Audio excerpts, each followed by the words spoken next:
اب رب کائنات جل وعلا نے حضرت انسان کو جو اپنی رضا اور معرفت حاصل کرنے کا جو ذریعہ عطا فرمایا ہے، یعنی کہ جس رستے پر جس ذریعے سے انسان اللہ کی رضا اور معرفت حاصل کر سکتا ہے، وہ ہے قرآن مجید فرقان حمید کے اندر سورۃ الفاتحہ میں یہ بیان کیا گیا، اہدنا الصراط المستقیم۔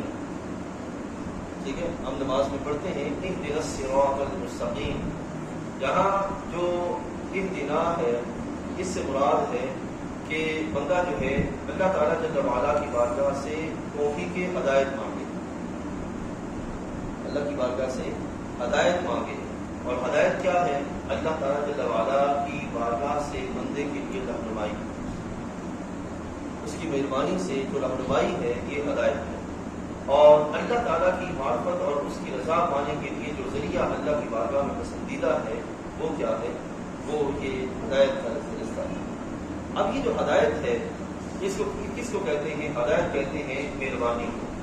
ٹھیک ہے، اب مہربانی کس طرف، توفیق الہی کس طرف؟ رب تعالیٰ جل وعلا ساتھ ہی فرماتا ہے اہدنا الصراط المستقیم، توفیق ہدایت مہربانی اللہ تعالیٰ فرماتا ہے صراط مستقیم۔ ٹھیک ہے، اب صراط مستقیم کیا ہے؟ وہ مختصر مگر جامع رستہ جس کے ذریعے جلدی منزل تک رسائی ممکن ہے، اس کو کہتے ہیں صراط مستقیم۔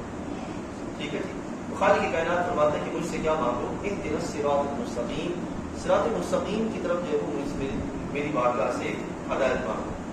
اب یہ جو صراط مستقیم ہے، کیا یہ ہم میں سے ہر ایک کے ذہنوں پہ چھوڑ دیا کہ جس کو جو بندہ جس رستے کو صراط مستقیم سمجھے وہ صراط مستقیم ہے، یا اس کو الگ سے رب تعالیٰ جل وعلا نے بیان فرمایا؟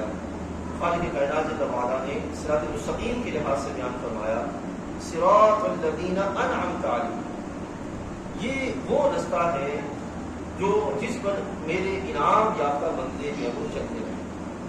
ٹھیک ہے نا، رستہ ان لوگوں کا جن پر انہیں انعام فرمایا، انعام یافتہ بندے۔ لہذا جو صراط مستقیم ہے اس کا تعلق جوڑ دیا کس کے ساتھ؟ اللہ تعالیٰ نے انعام یافتہ بندوں کے ساتھ۔ اب یہ جو انعام یافتہ بندے ہیں یہ کون ہیں؟ اللہ تعالیٰ باقاعدہ 5ویں پارے کے اندر ارشاد فرماتا ہے وَمَن يُطِعِ اللَّهَ وَالرَّسُولَ فَأُولَٰئِكَ مَعَ الَّذِينَ أَنْعَمَ اللَّهُ عَلَيْهِم مِّنَ النَّبِيِّينَ وَالصِّدِّيقِينَ وَالشُّهَدَاءِ وَالصَّالِحِينَ۔ اب یہ جو انعام یافتہ بندے ہیں یہ افراد انبیاء کرام ہیں، صدیقین ہیں، شہداء ہیں اور صالحین، یہ وہ افراد ہیں جن کو اللہ تعالیٰ نے انعام یافتہ بندے پر